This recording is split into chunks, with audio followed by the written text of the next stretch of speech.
right. Hello, everybody. Thanks for coming by. Let me get the correct scene up. Today we've got my favorite faction, probably. We got our first set of full real set of spoiler cards. And I'm joined by two fantastic guests today. Ba Ram Wu and Dan, also known as dnddmdb. And I'll have them introduce themselves really quickly, and then we'll get started talking about these six fantastic cards. Baramu, do you want to introduce yourself first? My name's Parhelion Wu. I'm from Bristol in the UK. My real name is James, but no one really knows that. I'm like a Shaper player who sometimes ends up playing Anarch. And Dan, would you mind introducing yourself? Yeah, hi. People might recognize my username, dnddmdb. You can call me Dan. I'm in Boston in the US. And yeah, I don't know what factions. I played just about every faction, I think. Pretty similar levels. Cool. My usual first question, and I'll ask it: how long have both of you been playing, and when did you start? Well, I've been not a massive amount of time. I started during the Katara cycle, so just after the revamped core, the revised core.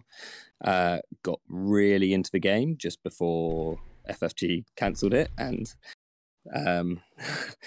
then felt like that really sucked.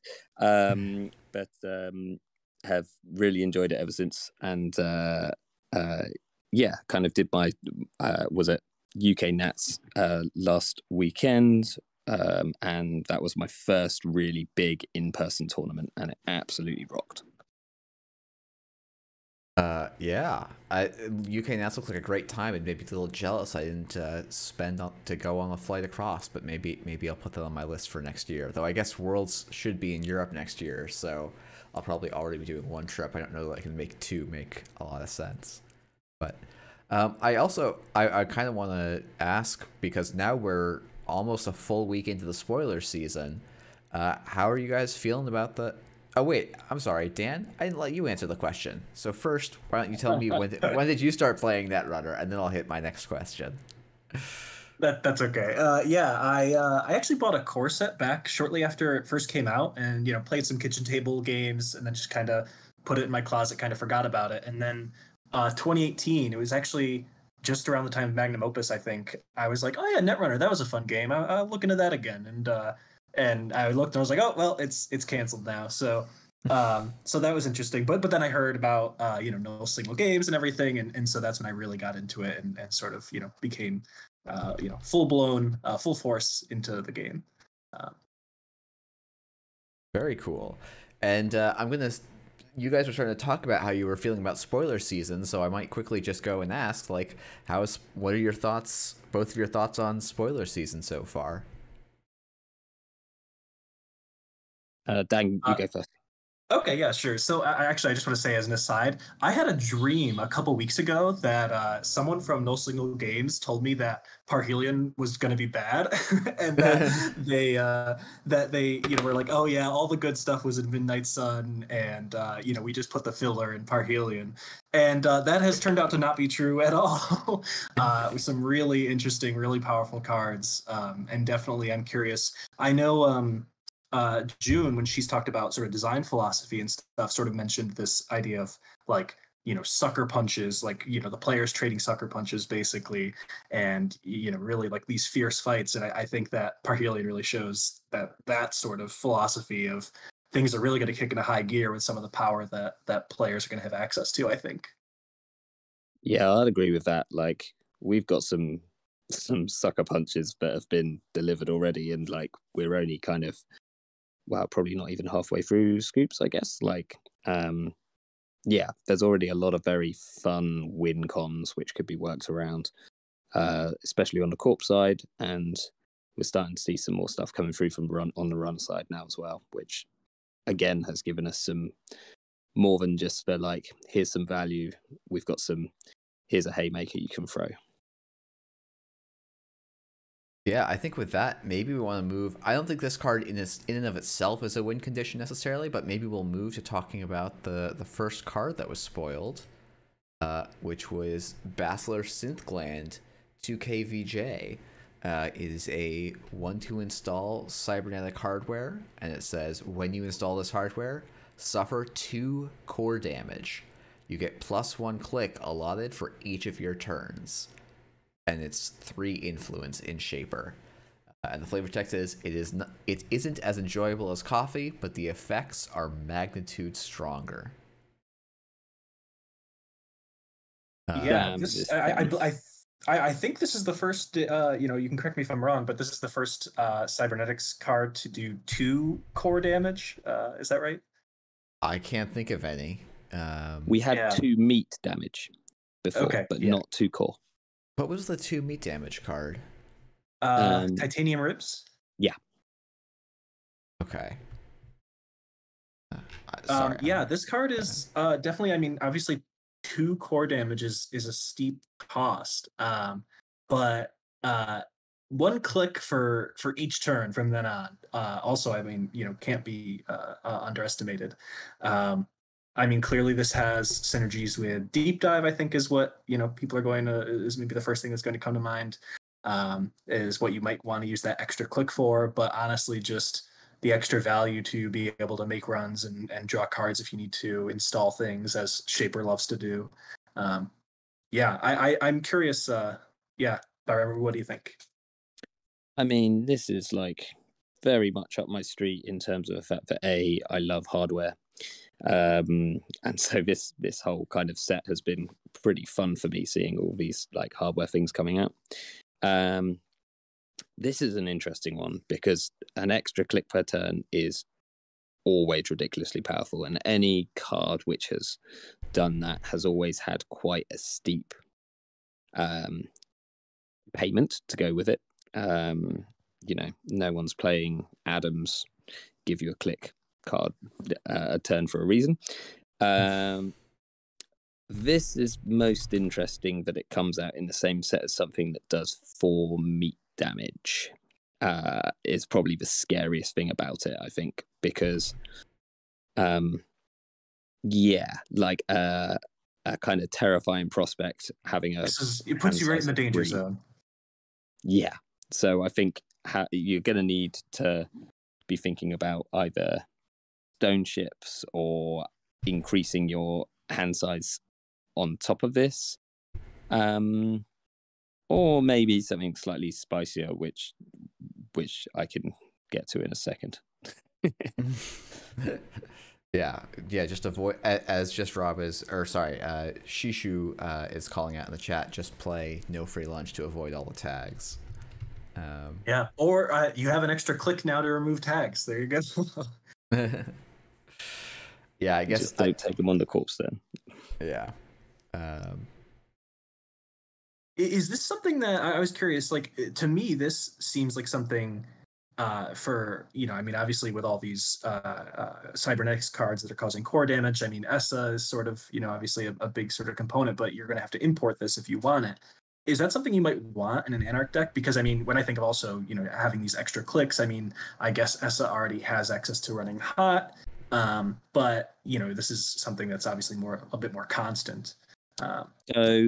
So my take on this is that this is it's a really easy slot into Obolus ESSA lists for one really good reason, or 2 really good reasons. One, it's core damage, and that's ESSA. That's good for ESSA in a way, but having 5 clicks is exactly what you need to install a rogue trading and click it twice. And yeah, you've got running hot, but this means that you could do that on every single rogue trading that they have, which is a huge source of econ and also hand size. So I could really easily see the kind of an ESSA sort of Obolus deck with its influence very easily spent on 3 hop stew, 3 rogue trading, and 1 copy of Synthgland. And I think that's probably a deck which I will be trying very early on in once the cards come out. I don't know that I ever thought of doing like well, the thing that makes me think of is, can I do Obelisk tag me Shaper? I don't think there's almost any tagging Shaper cards left, which does make it fairly difficult. But Rest in peace, Code Siphon. yeah, Code Siphon, a real gem. Um, yeah, Rob's got a really good point here that like this and actually a lot of the cybernetics which come out, these are going to really hurt if they get self-growth programmed. Yeah, this one especially. This one hurts especially, and I think one of the reasons I'd be a little bit wary about it in ESA over running hot is that like Bachelor Synthland, like it basically, you can think about, like, to me, I'm like, oh, there's usually a finite amount of core damage I want to take over the course of a game, and Bachelor Synthland eats up 2 of those core damage slots but only gets me 1 ID trigger, whereas running hot's going to give me the like basic close to the same number of clicks if I can set up things to go and do some real combos. Yeah, I agree with that. The extra core damage, because ESA only triggers once a turn, isn't going to help you at all. So yeah, I'd agree with that. So Faceless has brought up Heartbeat, which is a pretty interesting option here, because Heartbeat does prevent core damage, from, if I remember correctly. Yes, Caldera does as well, actually. So you could prevent both of these if you are prepared. And rich. Yeah, I mean, that's like Heartbeat does let you install some low, like if you have a propeller that you used up, you could trash that propeller to prevent some core damage, and that's a pretty valuable propeller, all things considered.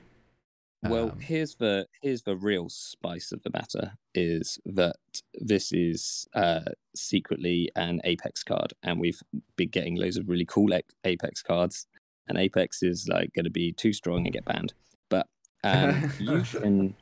you can assimilate this, and then you will have you will have 5 clicks on your turn, which means you can install your boomerang, you can still APOC. It will go face down, and then you can just re-assimilate it, and then you never have to take any of the damage. So I'll definitely be playing around with this in Apex, because this is definitely the card that will make Apex viable. Yeah, 100%. All I've got to do is. But actually, that is actually pretty strong, though. Really, yeah. If you can play Apex out of it. Yeah.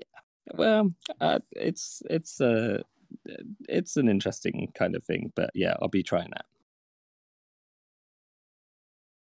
Yeah, I'm seeing some debate, and this is because the core damage is not an additional cost to trigger. I think you can prevent this, though and it doesn't state cannot be prevented. But people seem to be some debate about this. I read it the same as that, as in, like, because it's not it doesn't say that it's a cost, so I assumed that we would be able to prevent it if that was an option. Well, we should look at running hot, which should have the same. No, see, this says as an additional cost to play this event, suffer. Right. Which I think, but I'll wait till rules comes by to figure it out. But yeah, there was also it was, oh shoot, it was like Whiteblade's profile pick for a long time, right? Oh no, Chrome Parlor.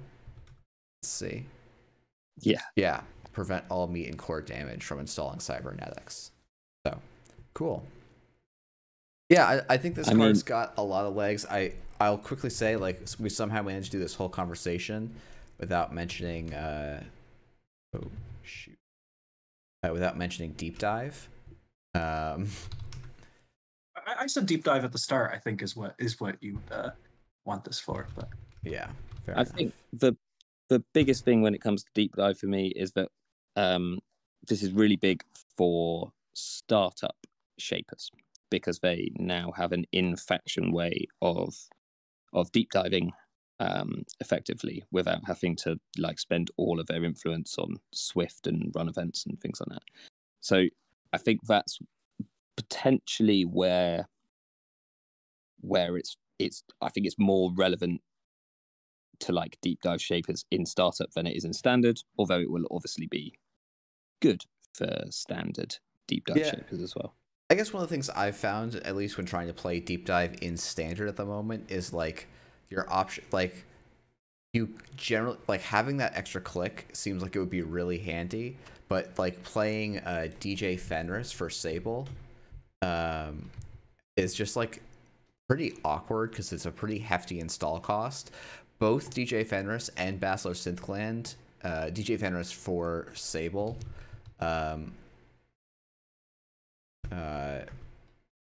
sorry, do my go. Okay. Both DJ Fenris for Sable and Bachelor Synthland, like they don't give you the click till next turn, which is obviously a downside. But I feel like I'd rather pay like and this is why I'm slightly higher on Zenit Chip, is like saving the 2 credits and losing some cards from hand is often a trade I'm more willing to play with, especially in Shaper, where like my program, like generally my cards are on the board, or them being in my heap is not a huge downside. But I guess this gets a little clumsy because say you're only playing one of these, you're probably only playing one of these in some kind of deep dive shaper. You're not going to draw it until like the mid to late game in like in your average game, and by then you're going to have a copy or 2 of deep dive in your hand possibly, which is the worst time to draw synth glands. So like maybe you're actually playing more of these just so that you can get it down in those like first few turns, because also like it is way more relevant if you get this down turn 1 than almost any other card could be. Yeah, that's true. In the spoiler video, which I forgot to plug at the start, so people should go check out the Roseheim City Grid YouTube video that talked about this and the other 2 shaper cards. I'll put a link in the description of the video. But they were like, yeah, this is a 1-cost Rozeki at its worst. Like, that's a pretty good floor for a hardware. And admittedly, you can only have 1, and it also gives you some core damage, so I don't know that it's exactly a Rozeki, but it's definitely reasonable. And I think the other card to compare is, like, Beth has been historically a 1-of in Shaper that people will go back and forth on if it should be a 2 or X or more in Shaper. And I wonder if Bachelor Synthland giving the unconditional click makes it maybe a bit better than Beth, and maybe worth putting the second copy in. But I don't know. I don't know personally, because I feel like obviously I think the Synthland has this much steeper cost than Beth, in my opinion, and also Beth. Even if you aren't, I mean, I from my perspective at least, like getting that draw or the credit sometimes is fine, but getting that draw is also very strong. And so I don't know. I think only if you specifically want the clicks, I think that's when you would probably slot the Synthland. And if you don't need clicks for something and you just want, I think there are other cards that give you value outside of that. I'm not sure if you would play Basilar in the same like good stuff Shaper. Where every deck just you get 1 of them, and then that you just use your extra clicks for value. Yeah, I don't know. I think, oh, go ahead. So I was just going to say this really good point from Shishu in the chat at the moment, which is that currently a lot of people are on Wake Up Call because it's pretty good boat deck, and that is horrible against this because you're going to install this, have a hand size of 3, trash one of their cards. They're going to say, do you want to take 4 meat damage, or do you want to trash your synth gland? So that's maybe something which needs looking at, and I'm not sure if you can protect this with the dummy box or not, because I can't remember who's trashing what, but that sounds a bit scary to me. Yeah, it says the runner must trash that card, so I don't think dummy box can prevent it. No, this is preventing a card being trashed by the corp. Wow, well, at least you might get to keep your boat. Yeah. If you have an endurance down, And the court plays Wake Up Call. Which one are they targeting between these two? I mean, probably Mm. Endurance, right? But Probably. all right, Veronica. Sorry that you couldn't stay awake for the time bomb, but hopefully you can catch the VOD. It'll be up on YouTube tomorrow. So, should we move on to maybe some of the other cards that were spoiled? Sure. Sure. All right, let's grab Flux Capacitor. This is a 0-cost 1MU unique program, and it has the subtype Trojan. This will not be the first card that NSG has printed with Trojan on it, but this will be the first one with the official printing. And this says, install only on a piece of ice. The first time you break a subroutine during each encounter with host ice, you may charge one of your installed cards. And then the reminder text for charge. And this is 2 influence. And then the flavor text is, you're telling me it's pronounced gigawatts? Captain Pudma Itzbister. One day I'll hit that, but Itzbista. But yeah, this is a shaper card. It's a very shaper card. This is right up my street for the kind of thing which I'm gonna hard build around. Not in a deck that's going to be competitive, but it's going to be a hell of a lot of fun. This feels very, very fun, and like, right, very quickly, yes, you can use it for boat. Let's move on. So things which I want to do with this is we're going to talk about one of the cards later, so maybe I'll wait to get to that, but it's going to go boom. And you can now technically score a Cassie string in like one turn using this and Orca and Padma. So that's like a really fun thing of like, I'm going to kind of score 3 Cassie strings in 3 consecutive turns and like be at 3 points. That's cool. Does the unique symbol not count in score areas? I didn't realize that. Not. I hope not. Seems like a good shout there. Yeah. If we're looking for other niche shaper cards, I'm going to quickly give a shout to Nyasha. You can throw a Flux Capacitor on ice and R&D, and now you have an infinite Nyasha. So it's a 2-card 2MU R&D interface, but let your dreams live. Yeah.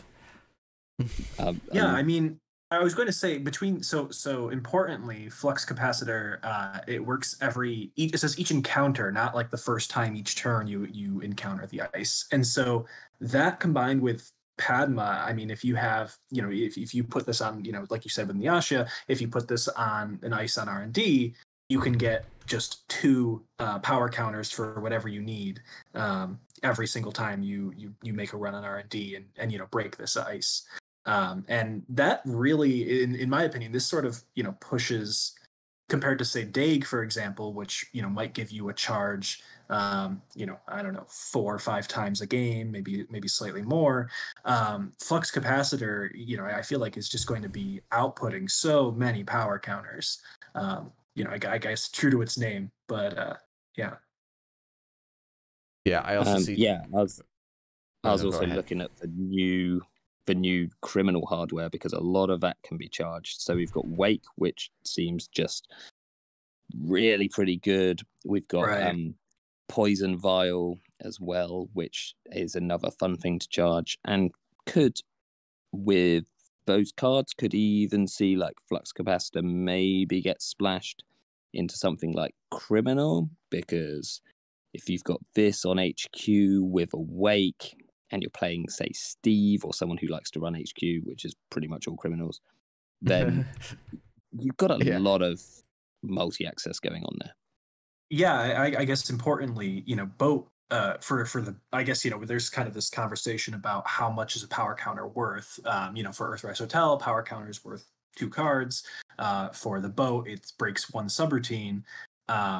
But for, we've seen cards like now Wake and Poison Vial. So for Wake, it gives you an extra access. And then for Poison Vial, I believe Poison Vial breaks 2 subroutines per power counter. Is that right? So Yeah, that's right.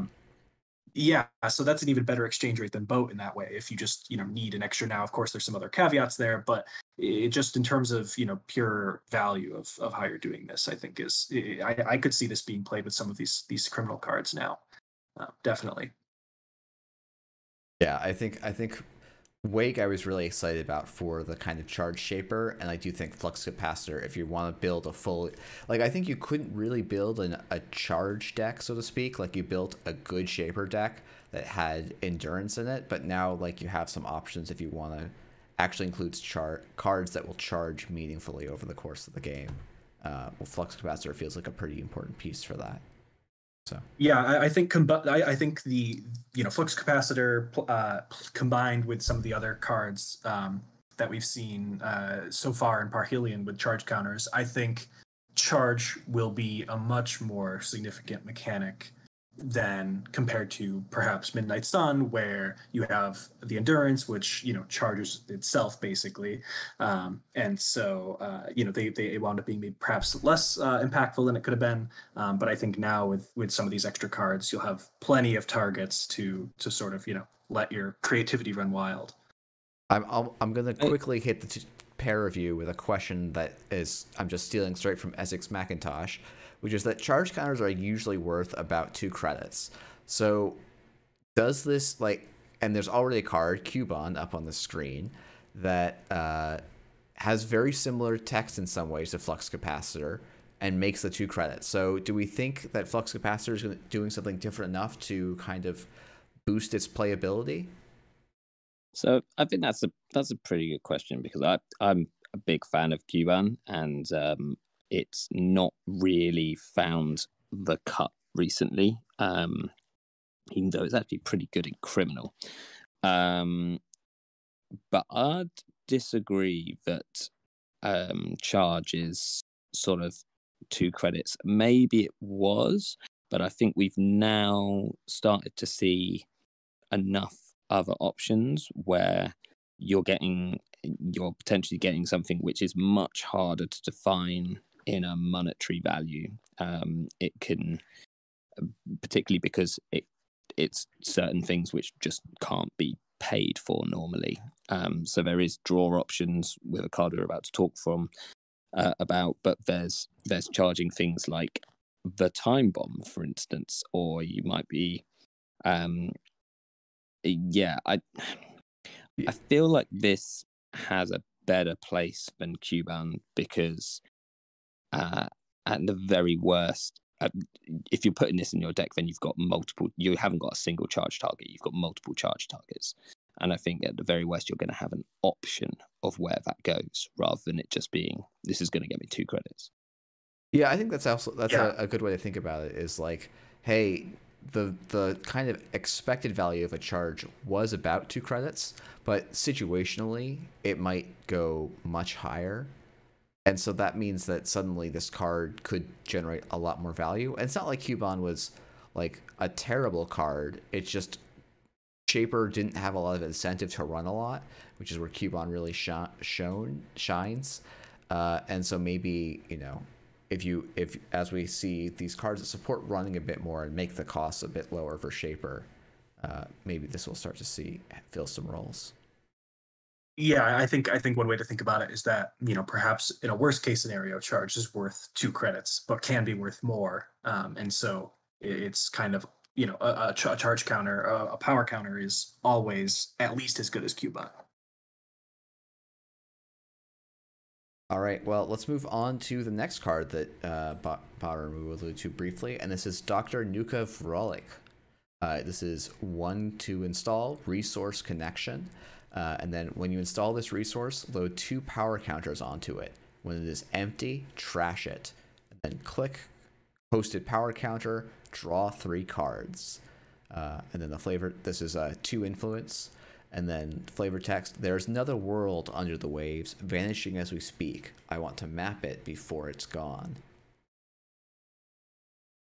I think we were talking a little bit about the synth gland and is that sort of generically useful in Shaper? and will it make its way into all Shaper decks across the board? Me personally, I think that the Dr. Nuka here, might have that level of ubiquity where, essentially what you're getting here is two diesels on a card. Essentially, you install this card, you pay a credit, and then you get two diesels. And if you are able to charge this, then those can keep coming, basically. And you can, importantly, some people were during the stream, we're comparing the Rosenheim City Grid stream earlier. We're comparing this to Earthrise, but with this card, notably, you can really dig where you can, Earthrise gives you two cards clicklessly each turn. But Dr. Nuka, you can draw 6 cards in a turn if you want to by spending the 2 power counters. I don't know, maybe my read on it is a little bit high, but I think that this card is pretty just generally useful if you have cards to charge it with.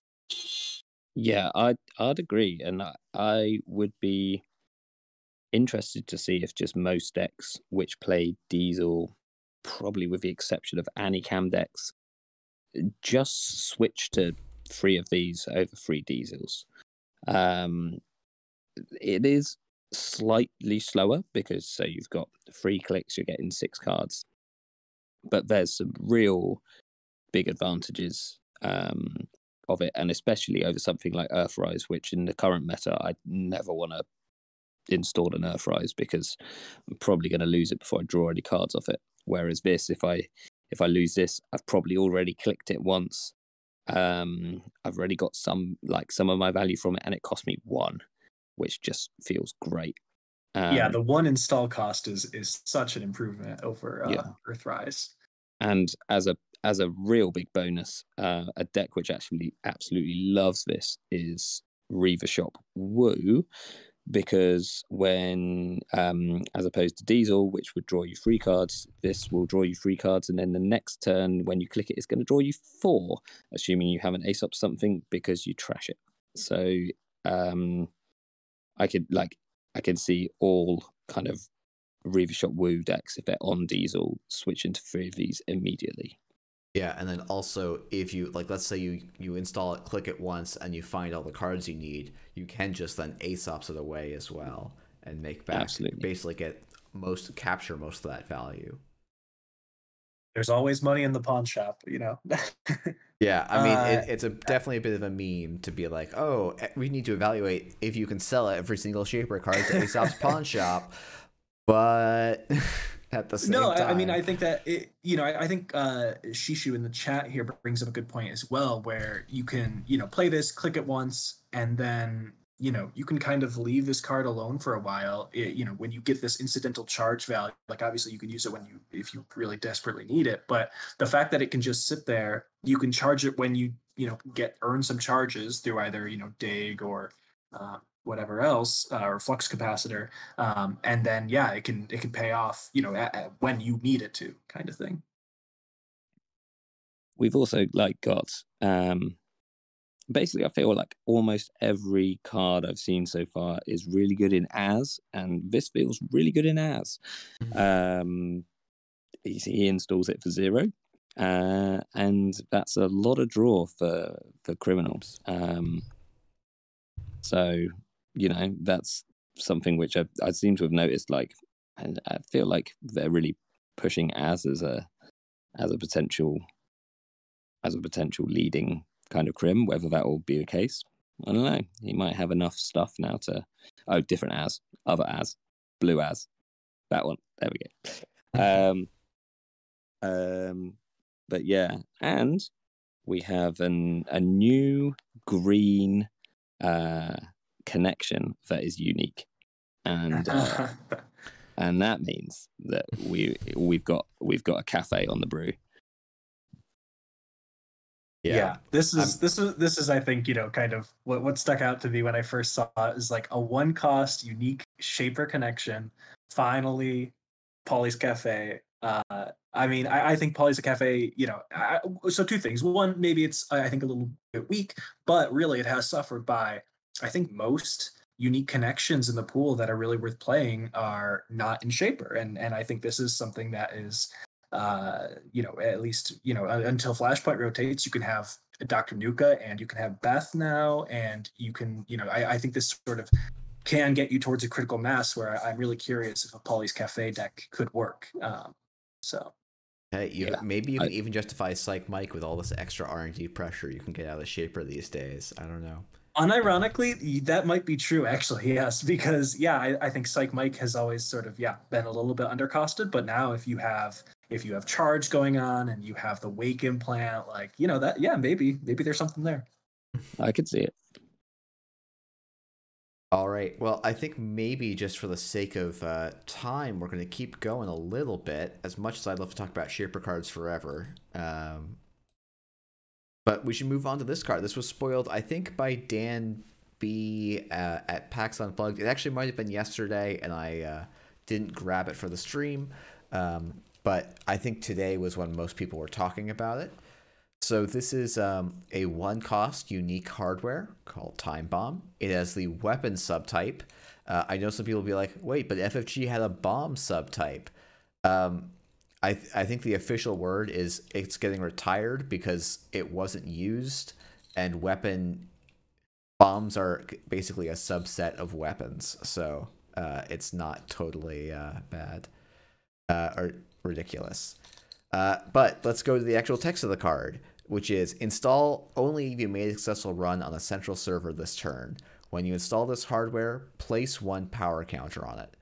When your turn begins, if there are 3 or more hosted power counters, trash this hardware and sabotage 3. Otherwise, place 1 power counter on this hardware. And this is 3 influence. I guess thematically, first of all, this is just spot on. It's kind of surprising that a card like this didn't already exist, I guess. But I think when I first looked at this, I was sort of, I don't know. I guess I was sort of like, okay, I guess it's 1 card that can sabotage 3. Like, I guess that's fine for 1 credit. But then when you think about it, there's sort of this factor that has been talked about a lot with sabotage as a mechanic, where you get sort of this critical mass where the more sabotage you can do in a turn, the better. And I don't know if anyone has gotten to the point where, you land 3 Chastushkas in a single turn yet, but this sort of can contribute to that sort of critical mass where you put down the time bomb, the corp knows it's coming, but, whatever. And then, on turn 3, when this thing blows up, then you hit them with the Chastushka, or if you're playing Essa, then you install your Mara or something like that. And just that sort of critical mass where the corp really has to, they've gotten rid of all the junk out of their hand, and now you start hitting them where it hurts, and this sort of can very easily contribute to that sort of critical mass.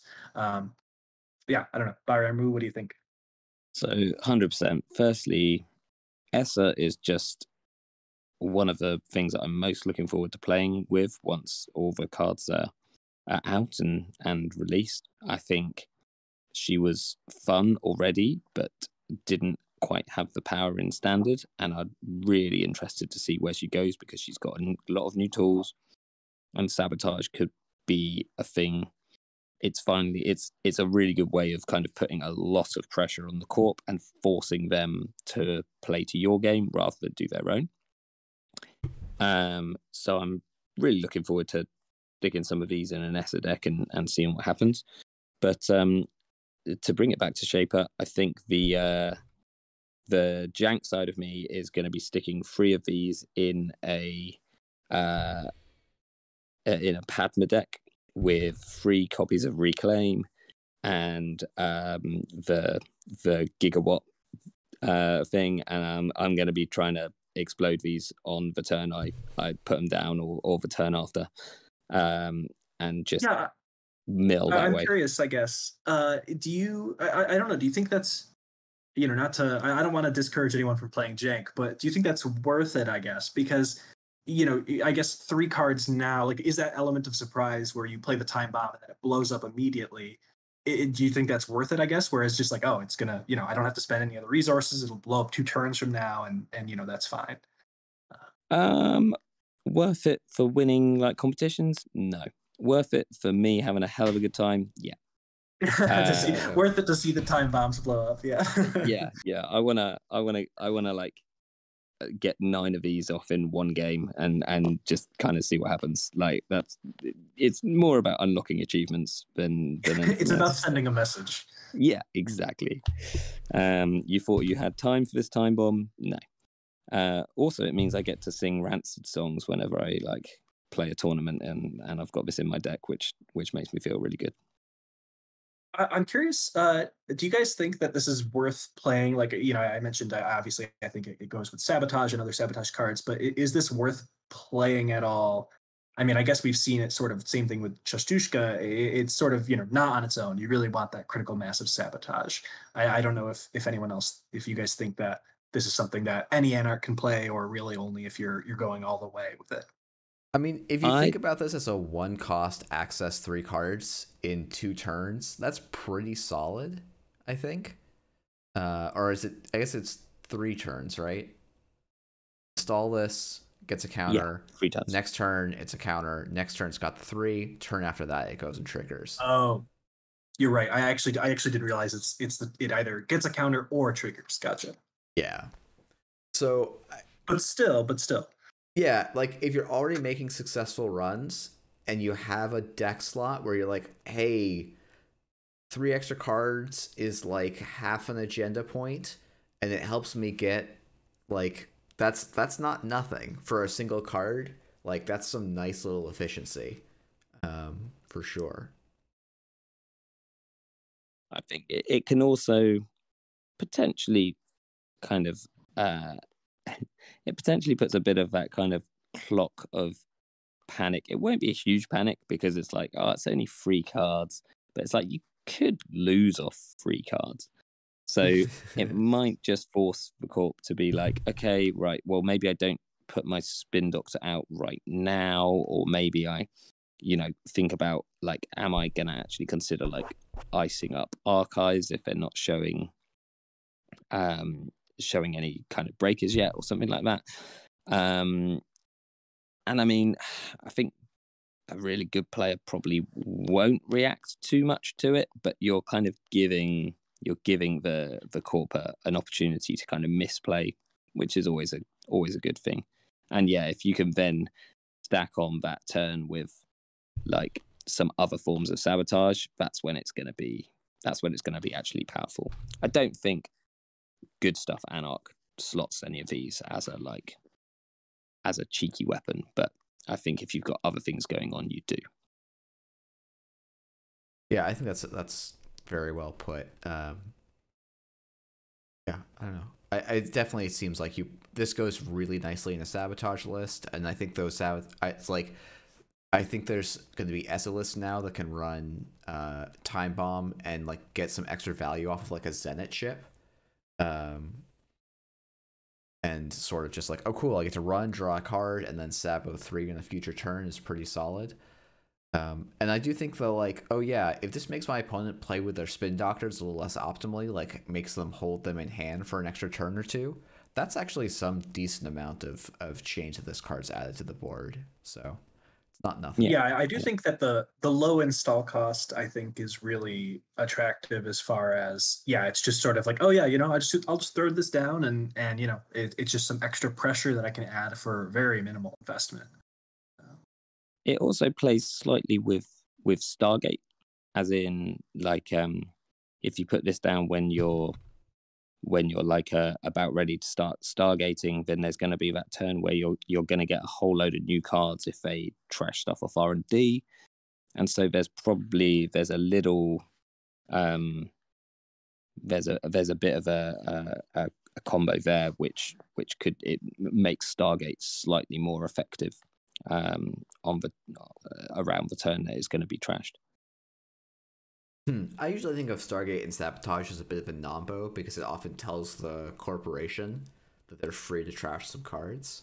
But maybe that's because the Sabotage numbers we have right now have made it pretty difficult to do. And maybe if you can stack more, you can kind of burst through it.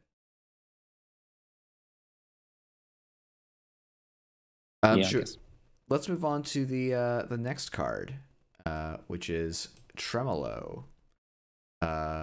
This is a 3-cost 1 MU program Icebreaker Fractor. It is interface 3 credits, which is a hefty interface cost. Break up to 2 barrier subroutines. This ability costs 1 credit less to use for each installed piece of cybernetic hardware. And it is 2 credits plus 2 strength and a base strength of 2, and this is 1 influence. I just wanted to say, someone in the chat asked, "What is being blown up on the art?" If I'm understanding this correctly, the tremolo is the green. You have this I don't know, is that like one of the biblical angels here on the right, the biblically accurate angel or something? And then I think these purple pyramids are supposed to be Aket. Am I wrong about that? Oh, that seems Uh, really plausible. Let me go and Pull that grab up. Pull Aket. that. I think I know those pyramids anyway. Yeah, I think it's Ake. Oh yeah, there you go. Uh, so yeah, which I guess makes sense for having 2 strength to match can interface. Yeah. I guess so. Yeah. So gameplay wise, yeah, this is interesting. I mean, I guess historically, criminals are supposed to have bad fractors. I don't think I think Null Signal Games has sort of tried to move away from that sort of philosophy. But looking at this, yeah. So I mean, this is actually 3 costs to install and 2 base strength is fairly good. And then of course, this is something that synergizes with cybernetic hardware. I'm curious, like, this is sort of like, I guess you'd have cybernetic tribal is what you'd have going on. And I'm curious how much that will um, sort of be something that people go with, or is it just going to be, you play your Awakened Plant, maybe you play the Zenit chip, or is this like, is Tremolo, would that be strong enough to, I guess it's sort of things like incidentally, if you just build a deck and you just, oh, turns out I'm using 3 hardware or more, then yeah, let's throw Tremolo in there as my breaker, save some influence. Or you, I guess I don't know if it's going to be worth, trying something to build around, which I guess is, fun if you're, just trying to see what type of decks you can cook up, of course. Yeah, I don't think this is too bad, because I think even with, like, obviously this is like, we're talking in-house breakers for criminal, or in-house fractors anyway for criminal, based on other options which might be there. This seems fine. Like, if you have 1 piece of cybernetic hardware installed, then it's actually pretty okay. You're breaking Eli for free, you're breaking IP block for free credits, and sorry, 4 if you've got 1 piece 4, in, yeah. and then 3 if you've got 2. And I think basically compared to like other in-house options, as long as you are playing at least 1 or 2 pieces of cybernetic hardware, like, criminals don't break barriers with icebreakers for the first half of the game anyway. So by then you should have some of your hardware installed. So I think this is okay. Yeah, I'm not a big crim player. Feels alright. Yeah, I think this card's not amazing, but it's like, yeah, if you think about it, it's like, oh yeah, Amakua is going to be my early game breaker, and then like Tremolo I can use once the corp has really iced up. That seems like a plausible kind of option for you. I think, again, this is, to me, kind of a bit of an as support card, because Yep. in as you're going to be playing a lot of these hardware, and they're all going to come down for cheaper, and you can like maybe prognostic Q loop, kind of install all of these cybernetics, so you'll take some damage, but you'll still get them kind of on the board for more tempo than normal. And so then you can just include your tremolo, and all of a sudden your deck's just going to kind of move along quite smoothly. And yeah. You're already playing cybernetic tribal in as yeah, I think is exactly what both of you said, as far as yeah, you're using like maybe like Amakua. We've seen decks like this where you have Amakua, boomerangs, inside jobs, and then yeah, you need 1 fractor, a 1-up fractor, just in case you get some huge bunch of barriers on 1 server or something like that for the remote. And, you know, if that's something that comes up late game where you already have your cybernetics installed and everything, then I think this would be, I don't know, yeah, totally serviceable. I mean, even if you did have one, you know, even if you are breaking Eli for four, like two for plus two strength, and then 2 credits to break 2 subroutines. Yes, obviously there's some awkward breakpoints, but that's not really that bad. If you know, again, if you are willing to, you know, if you're tight on influence and everything. Also, when fully set up, the break 2 for 1 credit is pretty meaningful right now, based on the fact that people are playing Cleaver unironically and paying influence for it, just because it breaks Eula really quite fantastically, and it's not bad against most of the other stuff that's out there, as long as you're not facing Chiashis. So like I could see, you know, once you're if you are like leading into the cybernetics a little bit, then having getting through a Eula for 3 credits is pretty decent. Yeah, and then as someone in the chat mentioned, if you have 3 cybernetics down, you just get through Eula for free, or you know, of course, anything else that has. I Yeah, I didn't notice that it would go down to 0, but yeah, it would, wouldn't it? right, yeah. I mean, that's, you know, I mean, I guess it depends on what cybernetics you're using, but you're talking about, you know, maybe up to 3 core damage at that point or something, and so yeah, you know, you're sort of, you know, have to keep that in mind. But yeah, you can get through something, lots of subs and low strength. This thing would really shine. How often are you going to end up in this perfect scenario where you're going up against Eula, you have all your cybernetics installed? You know, I'm not sure.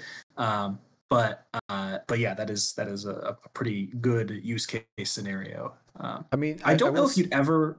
Oh, sorry. I was gonna say, like, we were thinking about what cybernetics you want to play. Like, both Panweave and Wake Implant just come down for a single meat damage, which is a pretty low Oh, that's cost. right. And then it's like, oh, you could look at Ghost Tongue as a potential like third cybernetic, which is good. You know, Criminal plays a lot of events and does splash for not too much. You can also look at the Zenit chip if you want to.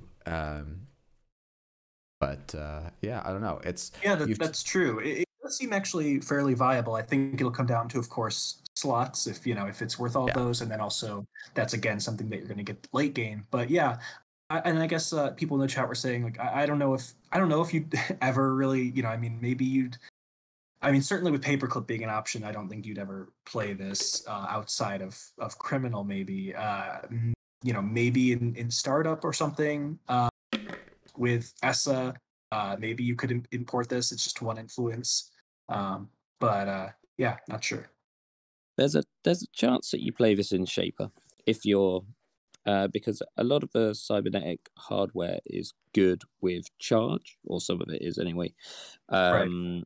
And so you've already got reasons to be doing that. And for one influence, importing it into Shaper, where you've also got things like Takobi, and you've got the new turbine, like, which can deal with the strength issue. If you're breaking barriers for free, that I can see this making its way into some Shaper decks.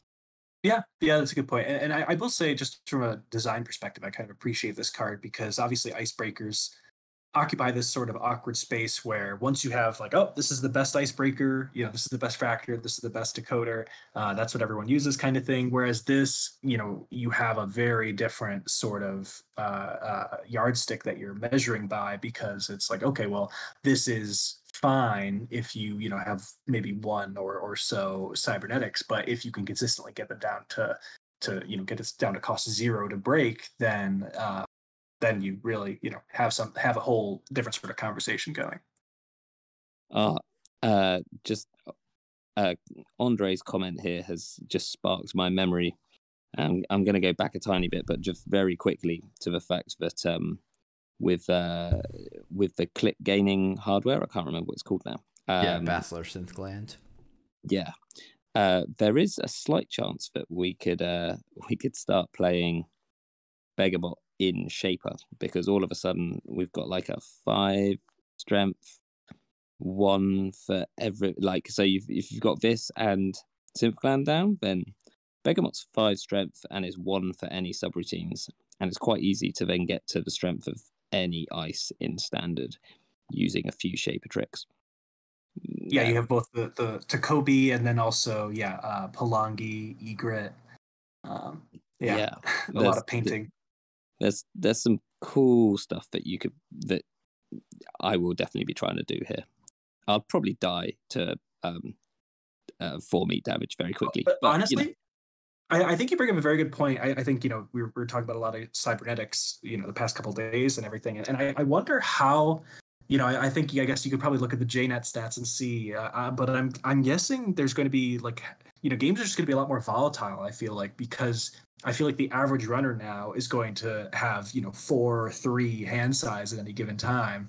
And so, I don't know. I'm just curious. I think, this just makes games much more volatile, and then just damage of any sort is just going to be so much riskier, maybe because of all these cybernetics floating around. I think it'll have sort of an interesting effect on the meta. Yeah, I want to quickly, just to reference what people are talking about in chat, ESSA has a lot of options for cybernetics, including ESSA's console of Marrow is actually a cybernetic as well. So there is some possibility that you play Tremolo over Begamot, because you'll have so many core damage already. But yeah, I also think your point about hand size is really interesting, because we've been, for years, people were like, yeah, hand size is a pretty low value resource. Like, you can play a game at 3 hand size and not really feel it. But it seems like, the designers are going, well, is that really true, or was that like exaggeration? And StimHack was just so good that you would play with the trade-off. I think it'll be really interesting to see how that bears out. Time to slot Super Corridor. Well, the most fun thing for me is that it makes building Chief Slee decks so much easier when everyone's running around with 4 hand size. So expect to see me playing a lot of Slee for the next 6 months. For those of you who don't know what Chief Slee is, because it's a card that you never see, this is Chief Slee. So get acquainted. Yeah, she's the best core win con. You all know it's true. Next time you see her, it'll be front page of NRDB. Yeah, right. All right, let's move on to the last spoiler card for today. Unsmiling Tsarivna. This is a NBN card. One of our first maybe even our first NBN card of Parhelion. 5 days in. Yeah, I think so.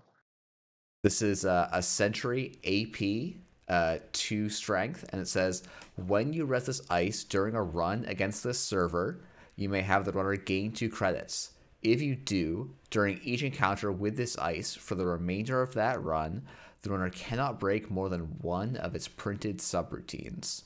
And then it has 3 subroutines. Give the runner 1 tag, do 2 net damage, and you may draw 2 cards. I'm curious. The just really quick, this is an aside, but for each encounter for the remainder of the run, it makes me think that there's some sort of jank here with ganked and I don't know what, but just the fact that I think they want to just make the explicit interaction with ganked clear, which is that if you've been ganked, you can gank this, and you'll just gank them through and get this effect a bunch of times. Yeah, my first impression of this card is this card seems really strong. I don't know if I'm completely off base here, but the fact that 4 res cost for 2 strength, that's not great, but 3 pretty strong subroutines, and this extra effect of for what I would see as having the runner gain 2 is almost no cost at all, in my opinion. You get this extra effect where the runner is going to have to experience some of these things. Yeah, I don't know. This seems pretty strong to me as just a decent NBN Sentry.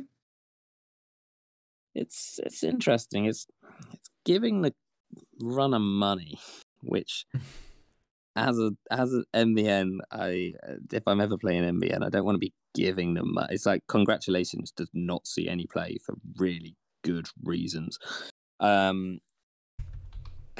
So I'm unsure about that. Obviously, it's a free sub ice, and free subs is good right now.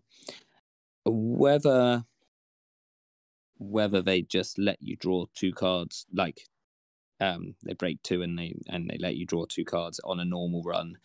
Obviously, like not on the first run if you force them, but it's interesting how often I'd like to see how often you will draw the cards with that, because it really depends on your build, and it really then depends on where you're putting this ice. You like, are you icing HQ with this? Because that could be quite a risky proposition, or it could be a good thing. It's a bit of a tricky one for me. I'm unsure if it's going to be good, although I do like the idea of having a net damage card in NBN, because there's always some fun stuff you can do there. Yeah, I mean, I think also just like having this, like, even if the runner, let's say it's like, early turns and the runner doesn't have a sentry breaker down, the phase check on this is pretty potent, I would say. That's true. Maybe similar to like a, I don't know if I'd say like drafter level, but just giving the corp tempo and letting, kind of delivering again, nasty face check to the runner. Solomir in the chat says that this feels like a Mausolus. I will say I wouldn't say that much, because Mausolus has the extra benefit of 5 strength, so that is just something where Mausolus is just obnoxious to break all the time, basically. Whereas if you do have the breakers, this is actually fairly cheap to break. But early on, I would say this is like a really, really potent face check. Yeah, I think it's interesting because I often think about like, oh, I can run blind against NBN, because the worst thing I'm going to see most of the time is going to be a turnpike. And it's like, oh yeah, this is much nastier.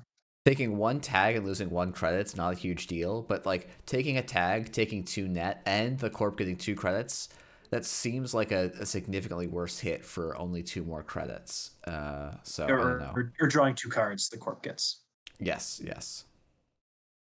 Yeah, and I think particularly in starting, this is definitely like some of the nastiest ice we've seen for NBN in startup. Like, I was always struggling, like, what do you res in startup to scare a runner, and it's always an F2P, and it's like, oh, but I pay 4.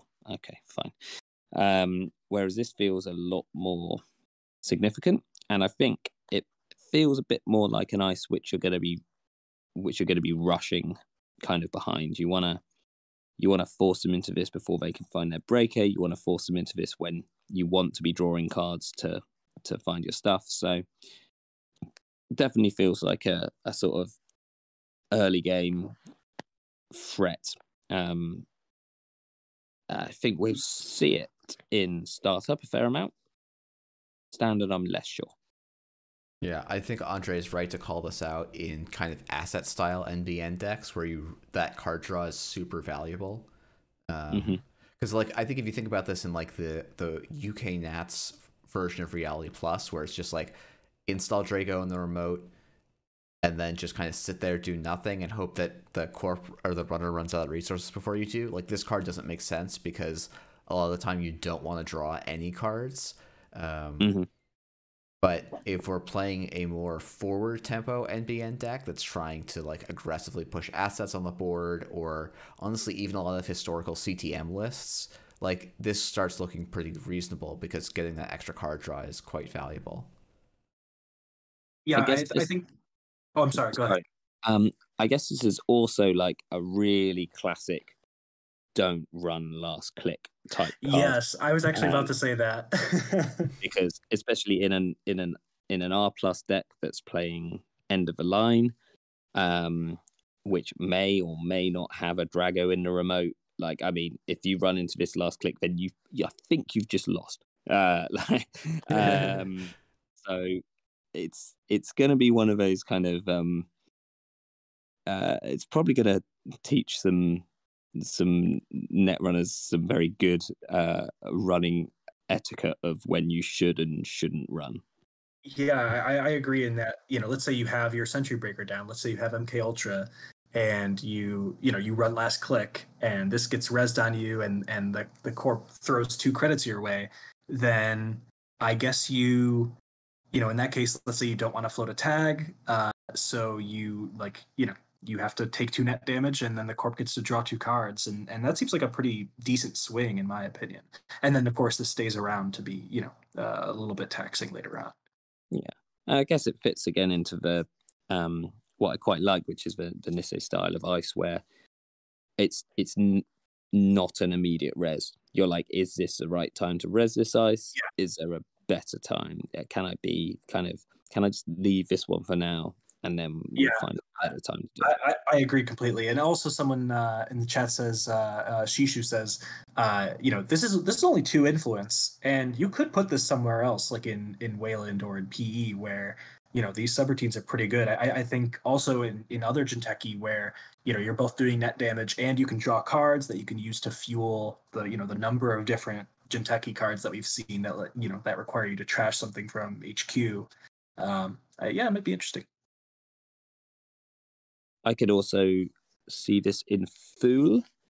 Thinking about it now with their new tagging card, tags are relevant there, and net damage is almost definitely going to be relevant there, because if you're playing against Fuel, I assume you're going to have a hand size of about 1 or 2 before too long in the game. If they're playing it as if they're leaning into the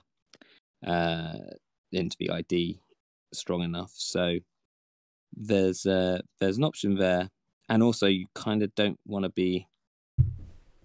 It narrows the run last click, because against Fool you kind of want to have a click left when you steal, so you're running click 1 or 2, and then anything after that is a bit scary.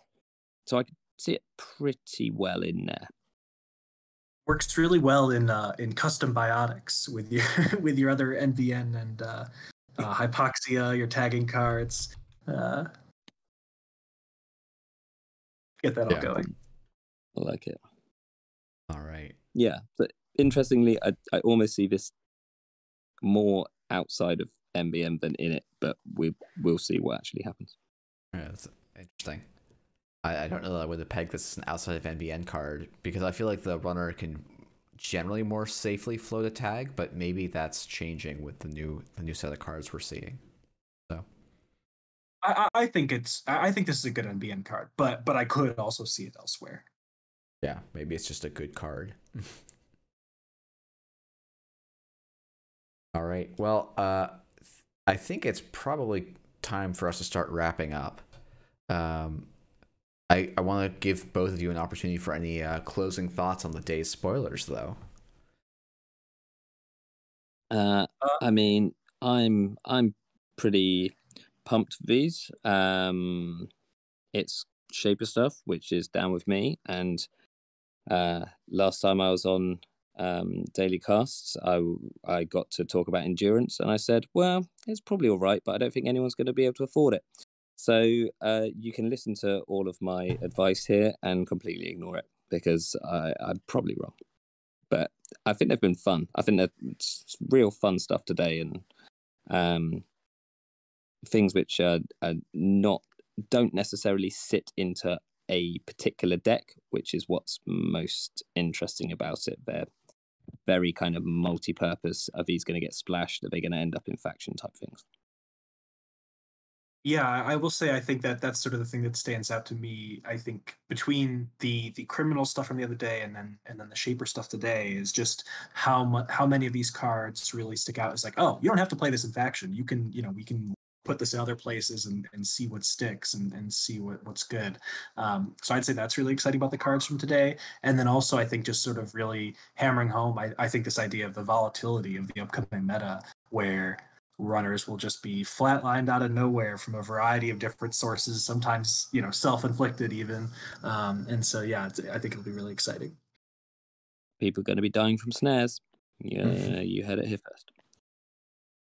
All right, well, that's a great closing thought. I'm going to quickly say, keep an eye out tomorrow. The Process is dropping a podcast with even more NBN spoilers. So keep your ears perked for that. I'm looking forward to them. I want to once again thank Dan, DMDB, and Bahram Wu for coming on. And thanks everyone for coming in and chatting. These hours always blow by. They're a lot of fun. So hope you all have enjoyed it. And have a good night. Ciao for now. Thanks, Jeff. Bye, everyone.